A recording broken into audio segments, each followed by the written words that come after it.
Muy bien, amados hermanos, pues estamos nuevamente, aquí estamos en otro mensaje más de Efesios.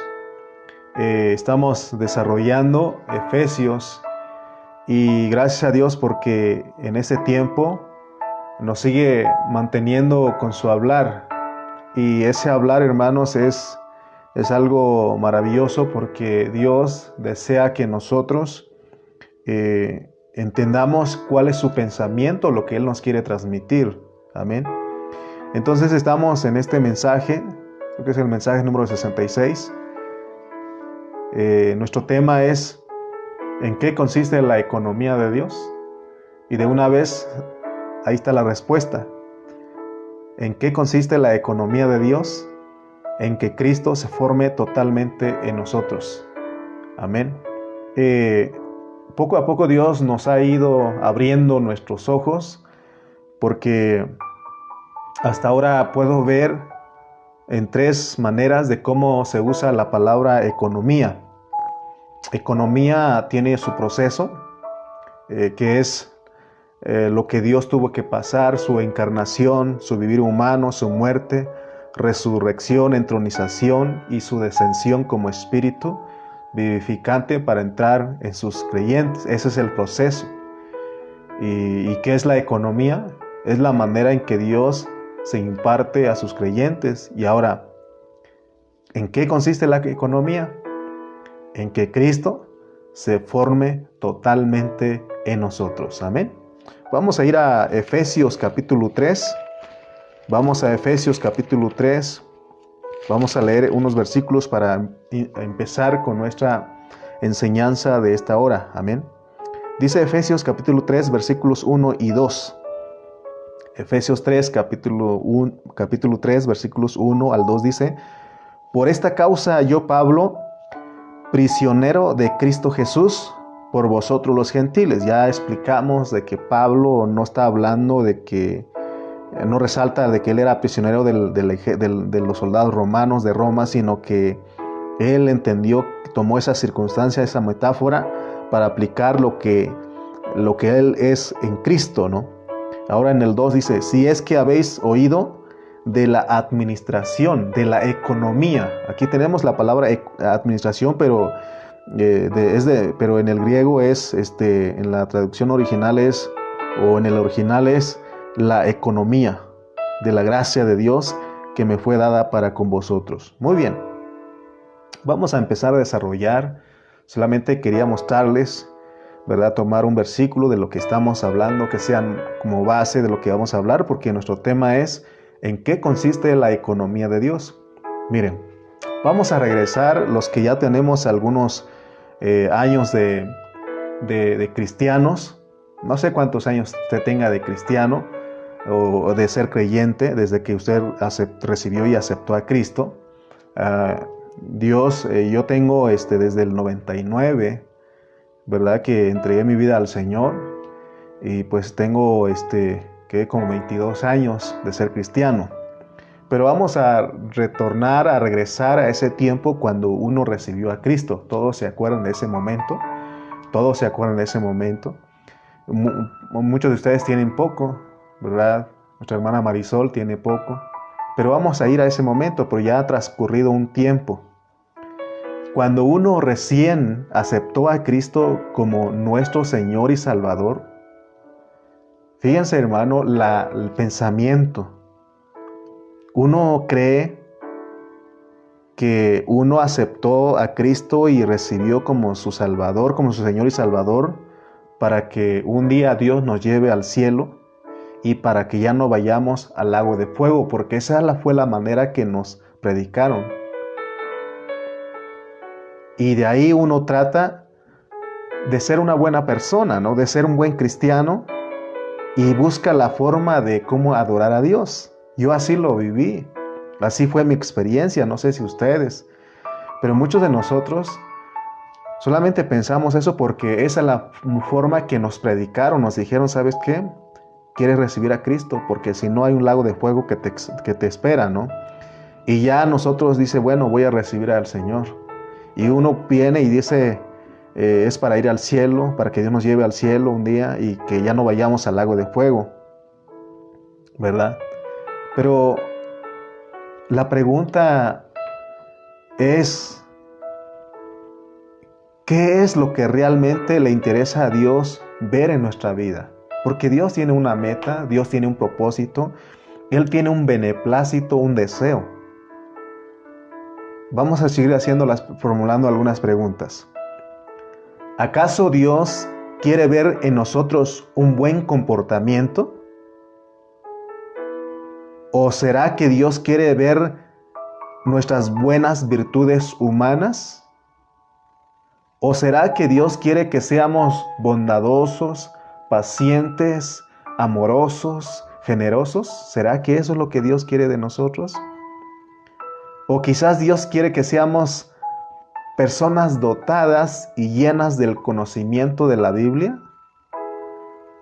¿Será que todos estos elementos que les acabo de mencionar, será que eso es lo que Dios le interesa ver en nosotros? ¿Qué dice usted?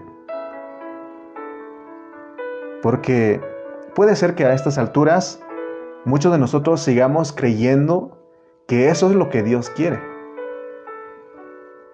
Quiero decirle que aunque estas cosas son espirituales y maravillosas, y a pesar de que estos elementos que les dije se mencionan en la Biblia, sin embargo, Dios no tiene mucho interés en esas cosas, en que se vean en nosotros, porque podemos resumir en tres.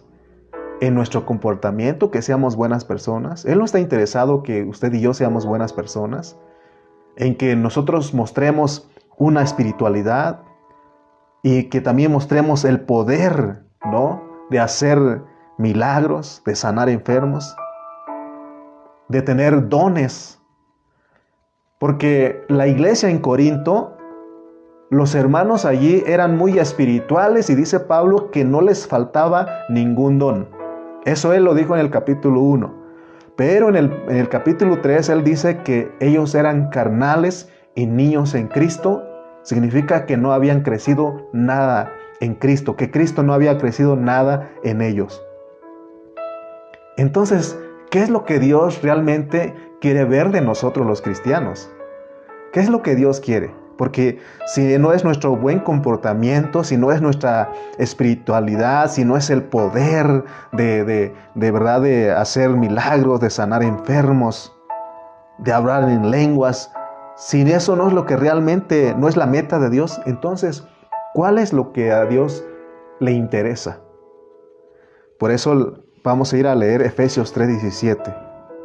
Efesios 3:17 dice: para que habite Cristo por la fe en vuestros corazones, a fin de que, arraigados y cimentados en amor, seáis plenamente capaces de comprender con todos los santos cuál sea la anchura, la longitud, la profundidad y la altura de Cristo, y de conocer el amor de Cristo. Muy bien.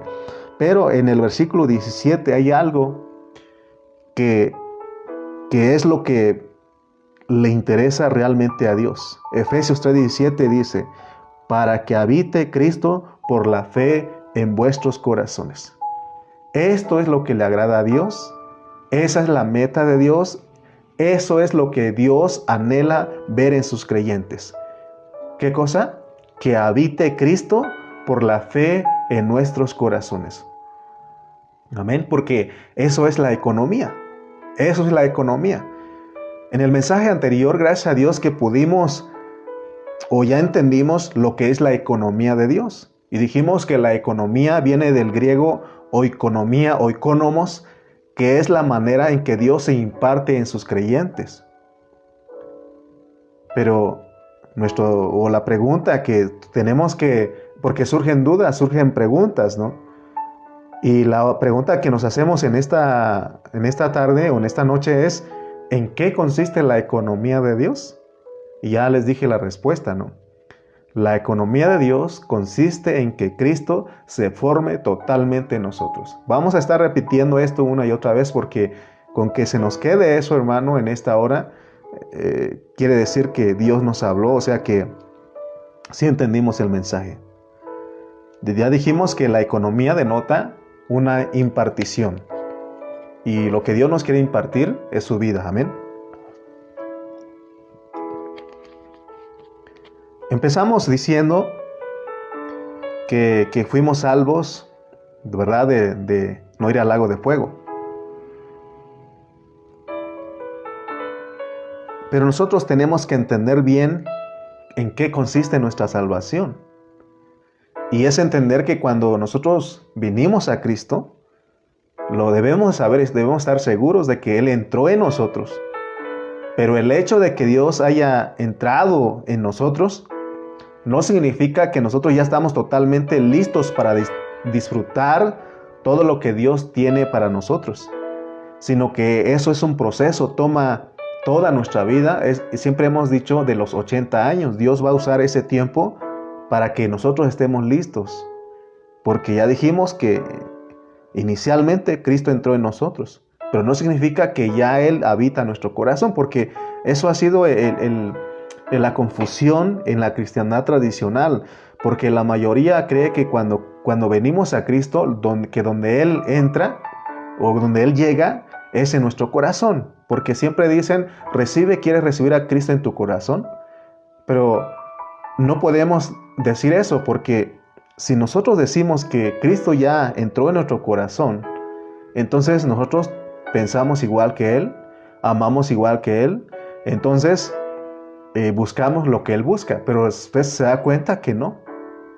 Falta que Él habite en nuestro corazón. Vuelvo a repetir, cuando nosotros aceptamos a Cristo, Él entró en nosotros. Es decir, el Espíritu de Dios entró en nosotros, en nuestro espíritu, en la parte de nuestro espíritu, y allí nosotros fuimos regenerados. Eso significa que otra persona, que es Dios en Cristo por el Espíritu, que vino a vivir junto con nosotros, pero en nuestro espíritu, no en nuestro corazón. Pero Pablo dice aquí en Efesios 3:17 que Dios desea que Cristo haga su hogar en nuestros corazones. Dios desea que Cristo haga su hogar en nuestros corazones. Por ejemplo, todos los que vivimos en un hogar sabemos cómo funciona este asunto que estamos hablando. Porque hay personas que viven en una misma casa, pero esa casa no es un hogar, es decir, no tiene un ambiente familiar que tenga armonía, porque las personas que viven ahí muchas veces están peleando el uno contra el otro. Hay parejas que viven juntos en una casa, pero no saben disfrutar su matrimonio. Este ejemplo nos sirve para entender que así sucede cuando Cristo vino a vivir con nosotros. Porque después de que nosotros recibimos a Cristo, de que lo recibimos como nuestro Señor y Salvador, nosotros no le estamos disfrutando realmente de esa vida y de esa riqueza que Él tiene. Porque nosotros no le dejamos que Cristo haga su hogar, que haga su habitación en nuestros corazones. Porque ¿cómo vamos a aprender eso si los que nos instruyeron, los que nos hablaron el Evangelio, ellos también, después de haber recibido a Cristo, ellos tomaron la vida cristiana como una religión y nosotros íbamos detrás de ellos? Por eso, hermanos, yo doy gracias a Dios y le he dicho a muchos hermanos que han llegado a este tiempo a la vida de la iglesia y ellos están conociendo estas verdades que muchos de nosotros hubiéramos deseado escuchar en el principio de nuestra vida cristiana. Yo hubiera deseado escuchar esto hace 20 años,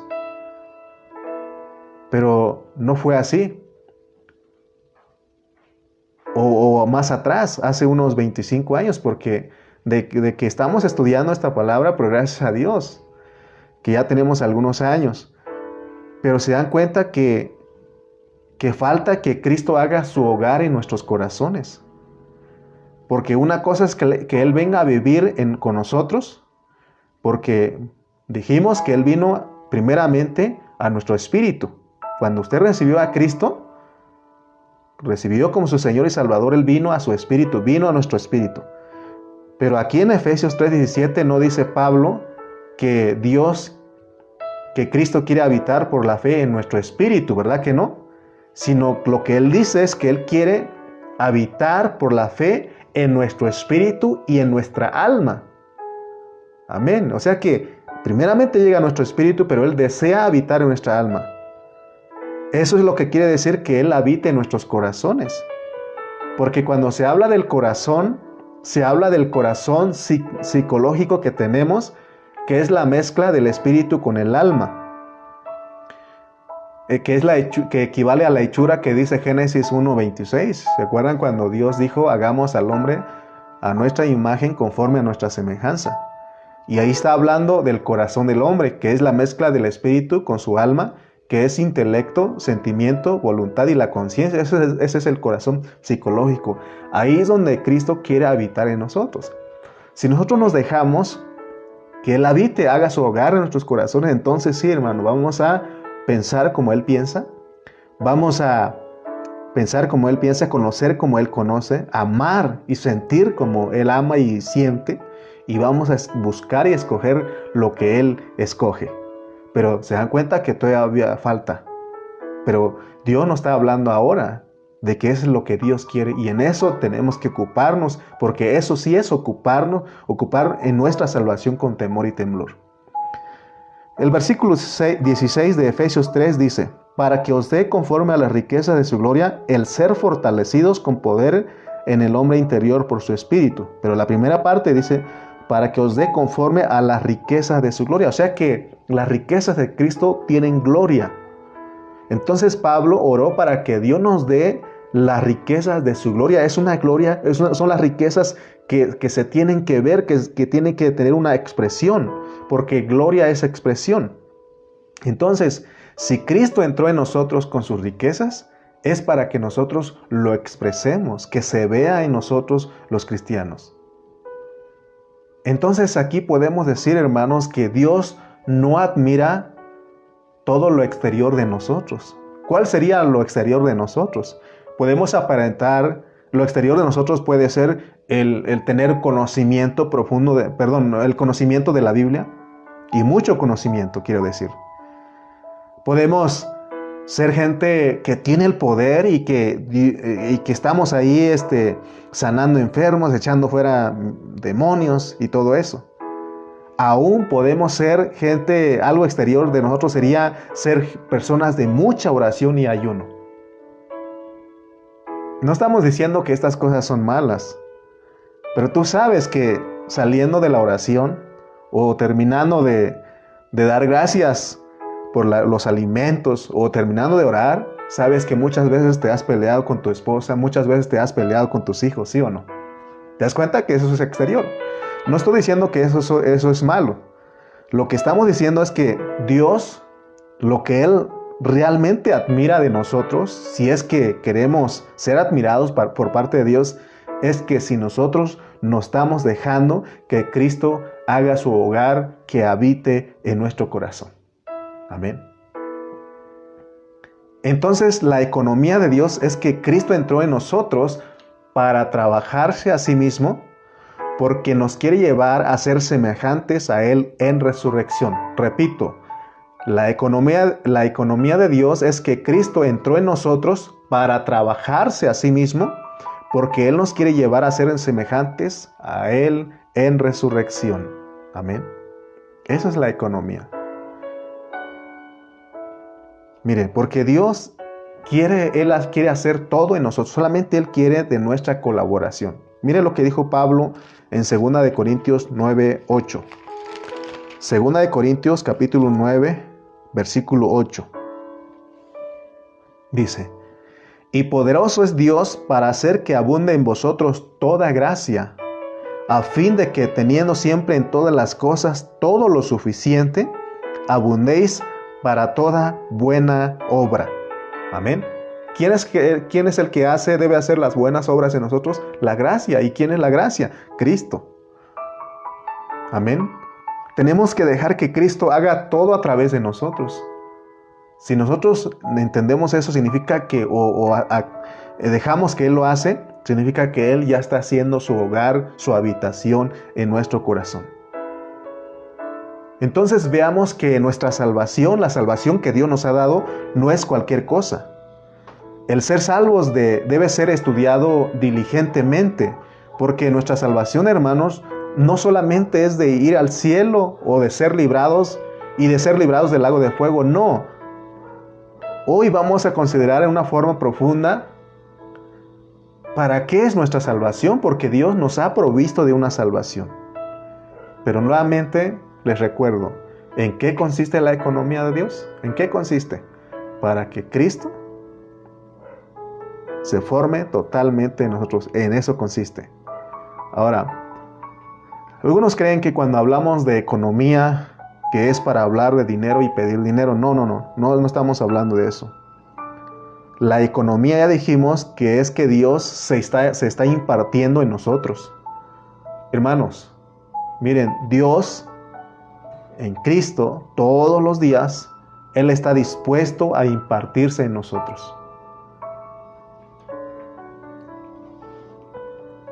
Nosotros podemos recibir la abundante gracia todos los días.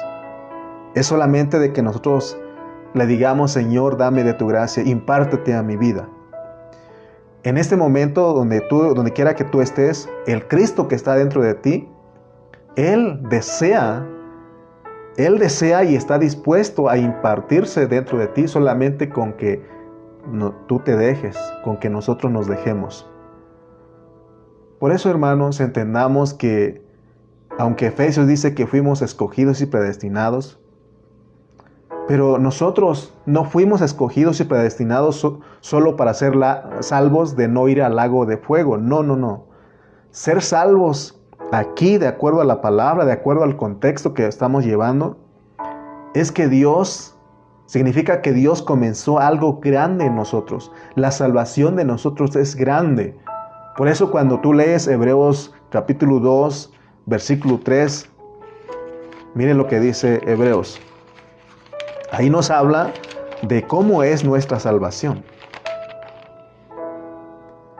¿Cómo escaparemos? Está haciendo una pregunta. ¿Cómo escaparemos si descuidamos una salvación tan grande? ¿Sabía usted que podemos descuidar esta salvación tan grande, tenerlo muy en poco?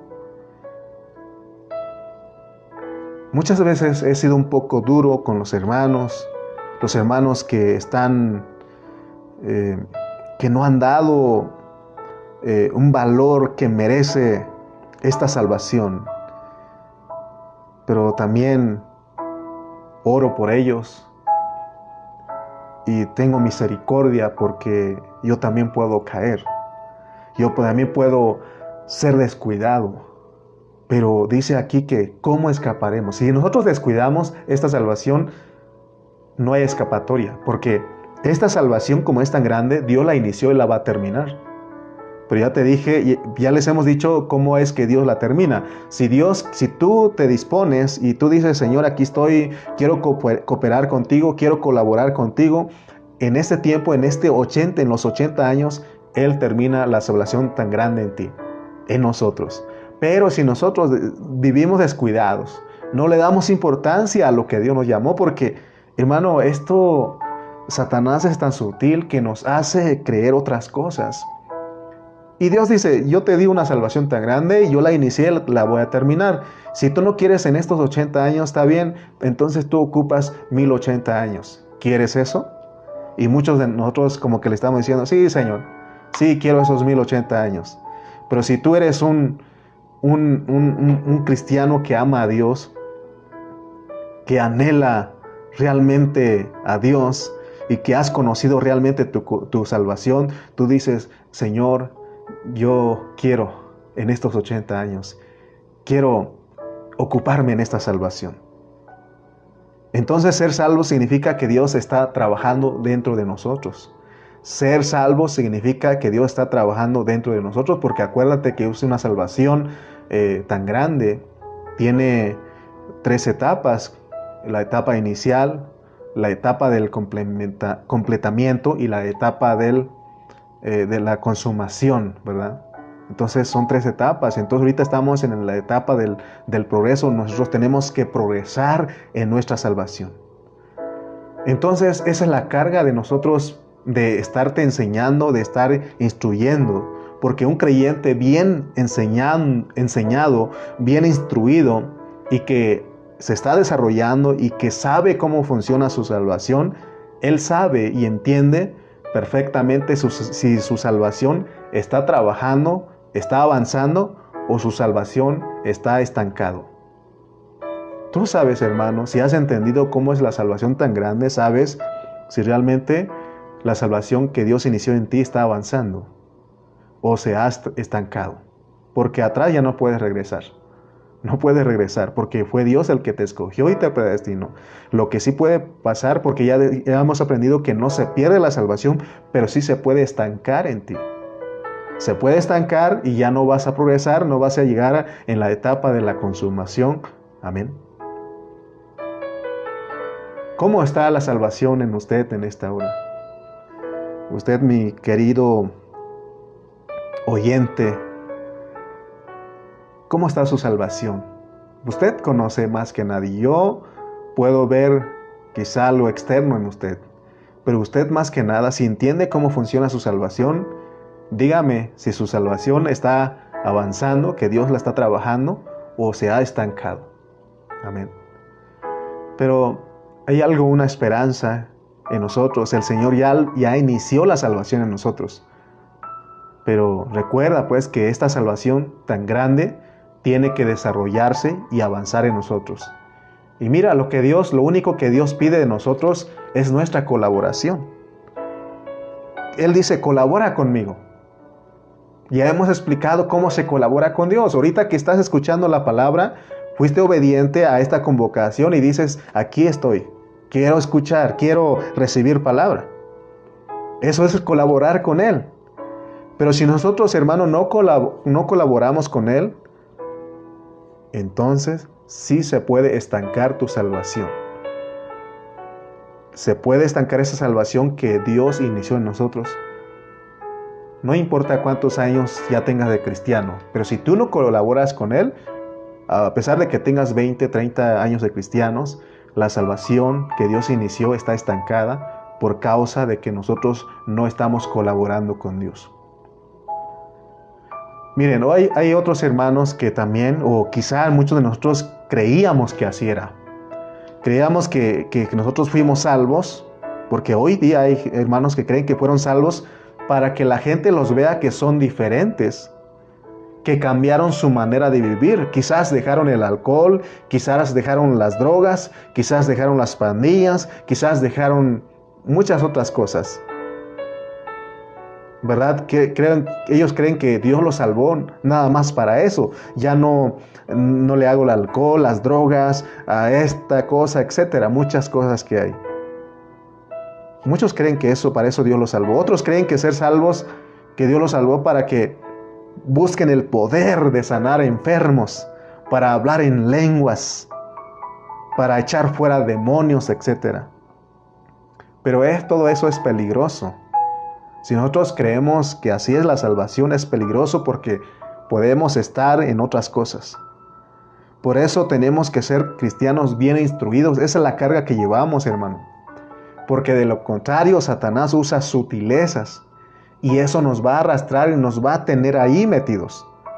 Por eso hemos orado para que oren por nosotros los que estamos predicando. Tenemos que orar por nuestros pastores, por todos aquellos que nos instruyen la palabra, para que ellos y nosotros no se distraigan con otras cosas que no son Cristo y que no sean engañados, porque ahí están las sutilezas del diablo.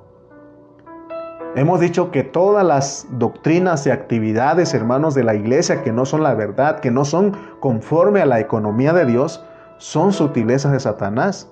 ¿Para qué? Para que Cristo no se forme en nosotros. Podemos estar en muchas actividades, en enseñanzas, hermano, y preparar a los hermanos para que tengan mucho conocimiento. Pero si no tenemos cuidado, eso se puede volver o convertir o vienen a ser sutilezas de Satanás para que Cristo no se forme en nosotros, porque en eso consiste la economía de Dios. Entonces tenemos que orar como Pablo para que esas cosas que no son Cristo no nos distraigan. Pero usted me dirá, hermano, pero ¿cómo es posible que hacer milagros y echar fuera demonios y predicar y todo eso son sutilezas del enemigo?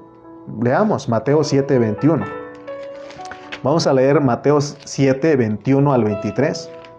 Y mire lo que dijo el Señor allí. Mateo 7, 21 al 23. Dice: no todo el que me dice Señor, Señor entrará en el reino de los cielos, sino el que hace la voluntad de mi Padre que está en los cielos. Muchos me dirán en aquel día: Señor, Señor, ¿no profetizamos en tu nombre, y en tu nombre echamos fuera demonios, y en tu nombre hicimos muchos milagros? ¿Te das cuenta que ahí está? Y entonces les declararé: nunca os conocí, apartaos de mí, hacedores de maldad. ¿Te das cuenta que estas cosas vienen a ser sutilezas de Satanás que nos aparten de la economía de Dios? Todas estas cosas pueden servir de trampa para que nosotros no crezcamos en Cristo y que Cristo no se forme en nosotros. Cuando nosotros leemos Éxodo capítulo 4, ahí tenemos el relato de cuando Dios llamó a Moisés. Y dice ahí que Dios le dijo a Moisés: ¿qué tienes en la mano? ¿Qué tienes ahí en tu mano? Y lo que Moisés tenía era una vara. Y sabemos que la vara en manos de un profeta es el poder de Dios. Porque con esa vara Moisés tenía que abrir el mar rojo. Y luego Dios le dijo a Moisés que tirara esa vara al suelo. ¿Y en qué se convirtió esa vara? En una serpiente. Entonces podemos preguntarnos aquí: ¿cómo es posible que el poder de Dios, con el cual se hacen milagros y maravillas, si la tiras al suelo es Satanás? Entonces, con esto Dios nos quiere decir que nosotros debemos tener cuidado, hermano, porque podemos ser distraídos, desviados de la economía de Dios. Porque si nosotros no sabemos usar lo que Él ha puesto en nuestras manos, porque Él ha puesto todo eso de profetizar, de hacer milagros, de sanar enfermos, Él ha puesto. Pero si nosotros no sabemos usarlo, eso se vuelve Satanás. Por eso eso es delicado, hermano. Porque de repente decimos: vamos a sacarle los demonios, vamos a hacer milagros. Tenemos que ir a lo que realmente Dios desea. Por eso el asunto del llamamiento de nosotros, los que predicamos, de todos, es un asunto serio. Porque si nosotros no tenemos ojos abiertos, nosotros no vamos a percibir la verdad que Dios nos ha mandado a hacer.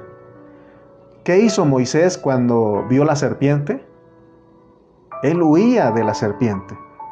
Pero el Señor le dijo: tómala por la cola. Porque al tomar la serpiente de la cola, pierde su fuerza. Se desconcierta. Entonces, así es el llamamiento de nosotros. Hay que tomar por la cola lo que Dios ha puesto en nuestras manos. Nunca debemos dar la importancia humana a nuestro llamamiento. Importancia humana. De creernos de que nosotros somos los que podemos. Dios quiere que tengamos todo eso tomado por la cola, porque solo tomado por la cola, el ministerio que Dios ha puesto en nuestras manos va a hacer milagros y prodigios cuando Dios lo decida. Que cuando hay que abrir el mar rojo, el Señor nos va a usar, porque somos siervos de Él, pero no estamos entonces a nuestro antojo. ¿Te acuerdas de otro incidente?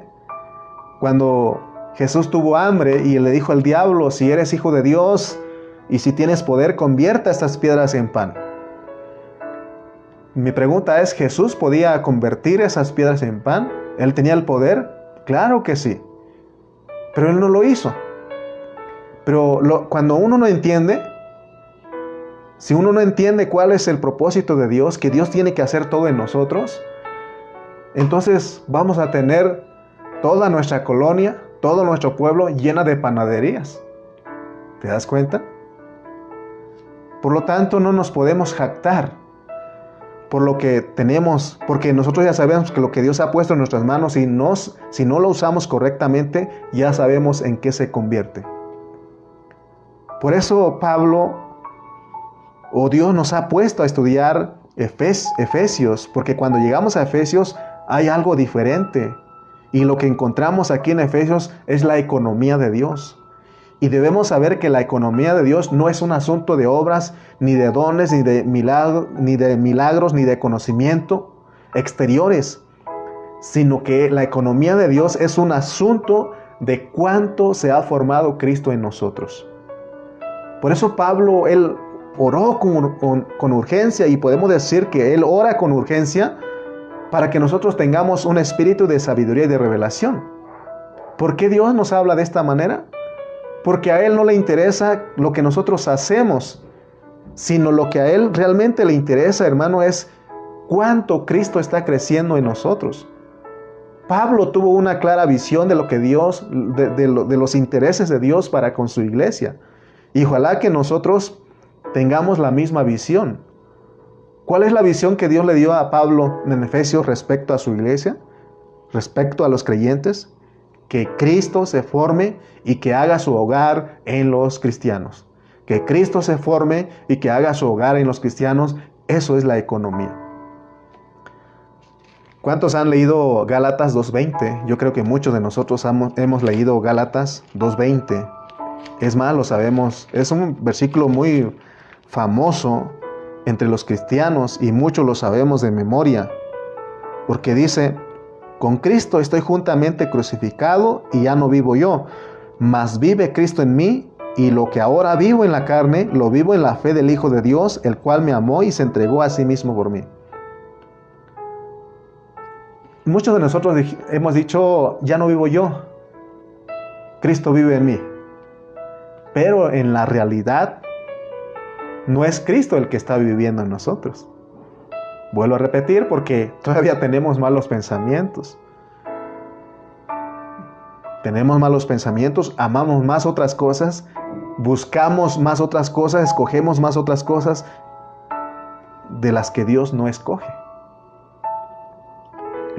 Entonces no estamos haciendo este versículo real en nosotros. Amén. Sino que los que seguimos viviendo somos nosotros.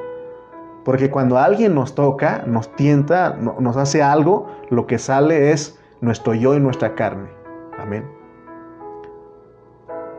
¿Por qué no es una realidad este versículo en muchos de nosotros? Porque no hemos sido instruidos correctamente para vivir la realidad de este versículo. Más bien nosotros hemos sido instruidos por años para ser cristianos muy orgullosos de nuestra espiritualidad. Muchos hemos sido entrenados, por ejemplo, para que las hermanas no usen pantalón, y si las usan sentimos que las que usan pantalón son unas diablas. Que las hermanas también se nos ha entrenado que si una hermana no se corta el cabello, que es espiritual, y si la corta es una diabla. Siempre estamos señalando, ¿no? Juzgando, condenando. También se ha metido eso de que si las hermanas no usan aretes son santas, y las que usan aretes son unas diablas. Ese ha sido el entrenamiento de la religión para la iglesia de hoy, inspirada por Satanás. Y estamos atacando unos con otros. Y nos estamos desviando de la realidad de la economía de Dios. Muchos creen que esas cosas de la religión, del legalismo, que es la sana doctrina y la verdad. Sin embargo, hermano, nada que ver con la economía de Dios, con la verdad. Porque si nosotros nos enfocamos de todas esas cosas que son exteriores, nos vamos a perder de que Cristo se crezca y se forme totalmente en nosotros. Hoy muchos podemos aparentar una espiritualidad y actuar como el rey David, porque el rey David actuó con mucha espiritualidad cuando llegó Natán y le dijo: ¿sabes qué? En tu reino hay alguien que hizo esto y aquello. ¿Qué crees que merece tal persona? Y dijo David: merece morir, merece la muerte. ¿Y qué le dijo el profeta? Tú eres ese que merece la muerte. Tú eres el que adulteró, el que hizo esto, el que fornicó, Hermano, ¿te das cuenta que ¿se dan cuenta que podemos estar haciendo muchas actividades espirituales, pero no estar siendo transformado en nuestro ser interno. Podemos predicar hoy y muchos pueden venir a los pies de Cristo por medio de nuestra predicación. Sin embargo, hermano, en la historia de la iglesia cristiana, es más, en este último tiempo, Dios ha expuesto a lo largo de la historia los pecados de muchos siervos, de muchos predicadores. Entonces debemos de darnos cuenta que delante de Dios no vale nada lo que nosotros hacemos. No vale nada lo que nosotros hacemos. Pero lo que sí vale delante de Dios es cuánto se ha forjado y se ha formado Cristo dentro de nosotros. Cuánto nos hemos dejado, cuánto hemos colaborado con Dios para que se forme Cristo en nosotros. Hermanos, si nosotros logramos entender esto, captar este pensamiento y entendemos que en nosotros debe de ser formado Cristo, que eso es lo que debemos de anhelar y rogar y orar al Señor, eso es lo que nos va a guardar de no caer. Oh, gracias a Dios que nos ha guardado. El no abrazar la verdad, al no abrazar la verdad que es Cristo y la iglesia, las malicias de nuestra carne ahí están siempre, se van a levantar. Están dispuestas las 24 horas del día para que nosotros nos subimos en esa carne que es como un vehículo. Porque nada de lo que nosotros hacemos, aunque tiene cierta reputación, pero nada sirve contra los apetitos de la carne. La esencia de la economía de Dios son las riquezas inescrutables de Cristo. Echemos manos de esas inescrutables riquezas. ¿De qué nos sirve que nos vistamos de cierta manera y que las hermanas no usen aretes? ¿De qué nos sirve eso? Porque Dios, hermano, no le interesa tanto realmente lo exterior como nosotros damos mucha importancia, sino que lo más importante para Dios es que Cristo con sus inescrutables riquezas haga su hogar en nuestro corazón.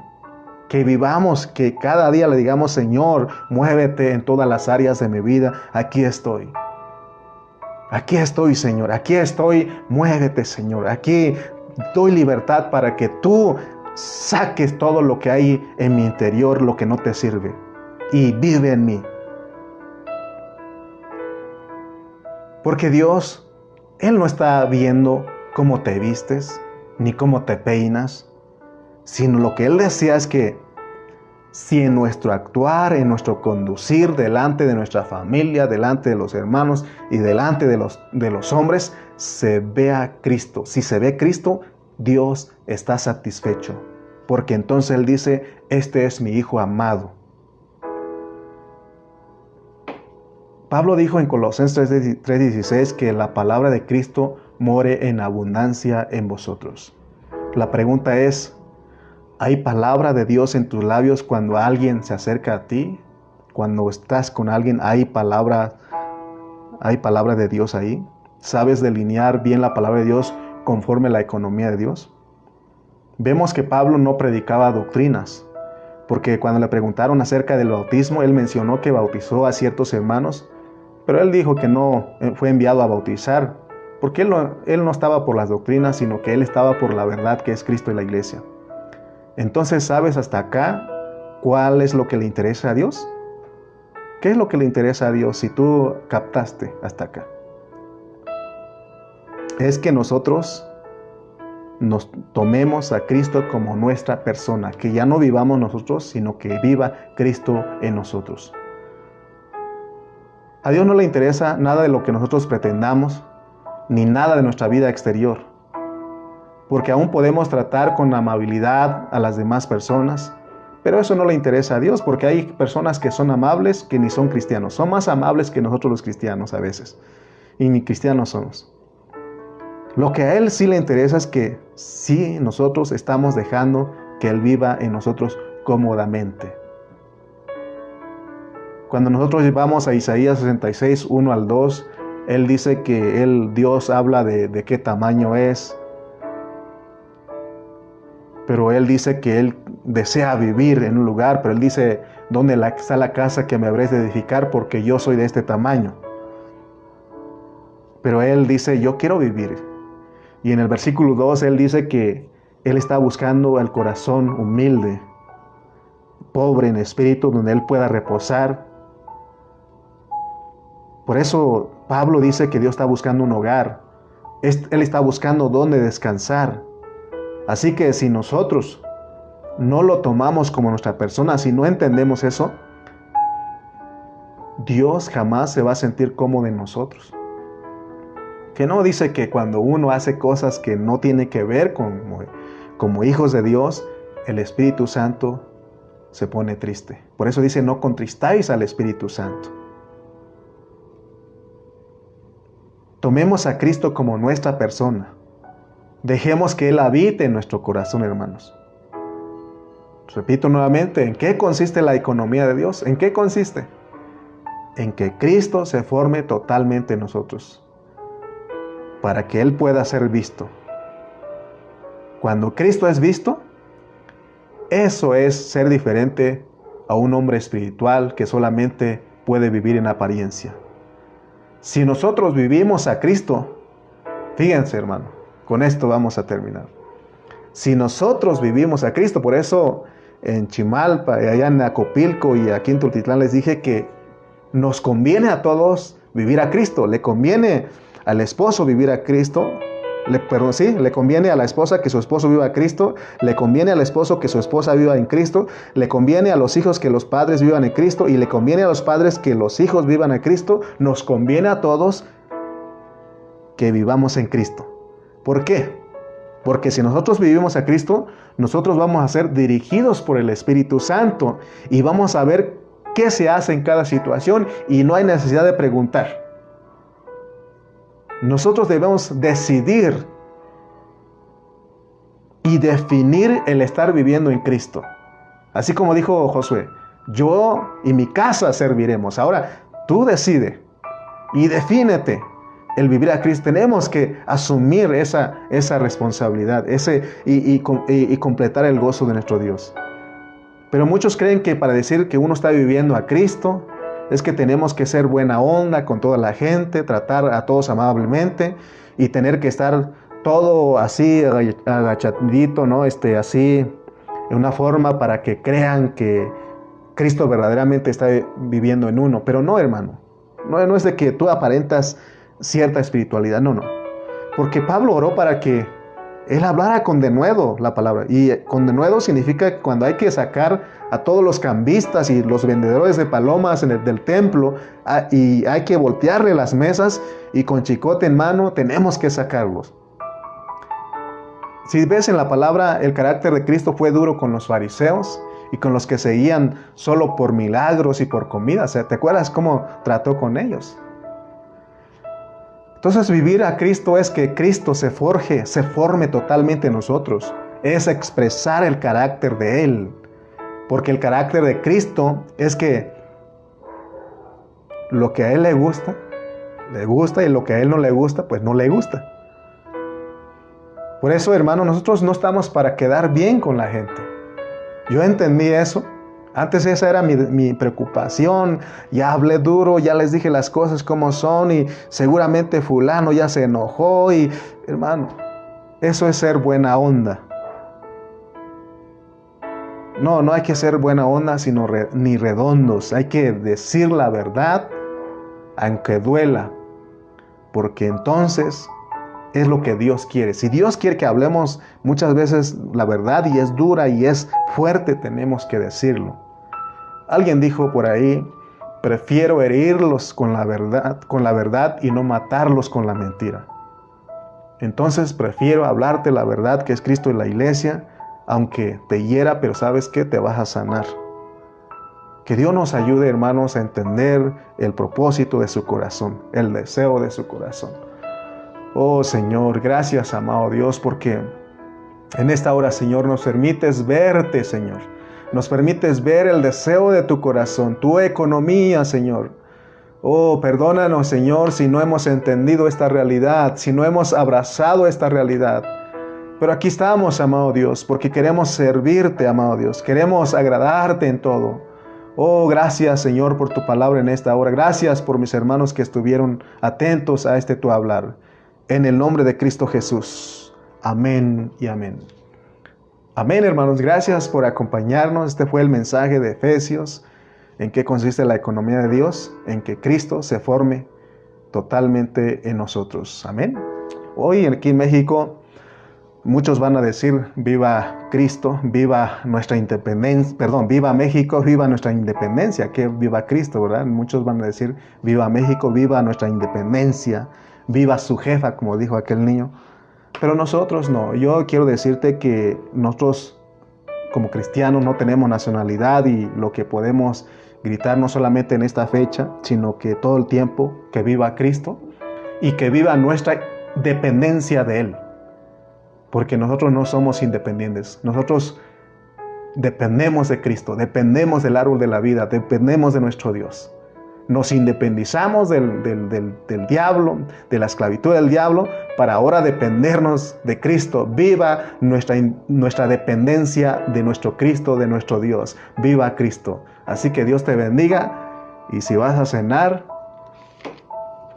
que te aproveche, que Dios bendiga esos alimentos, que sea de provecho para tu cuerpo. Amén. Entonces, nos vemos en la próxima. Seguimos el próximo domingo hablando la palabra de Dios. Amén. Entonces, que viva Cristo y que viva nuestra dependencia de nuestro Cristo. Amén. No somos independientes, somos dependientes de nuestro Cristo. Amén. Bendiciones a todos. Bendiciones y buen provecho. Si vas a comer pozolito, acuérdate de tu servidor. Dios te bendiga. Hasta la próxima.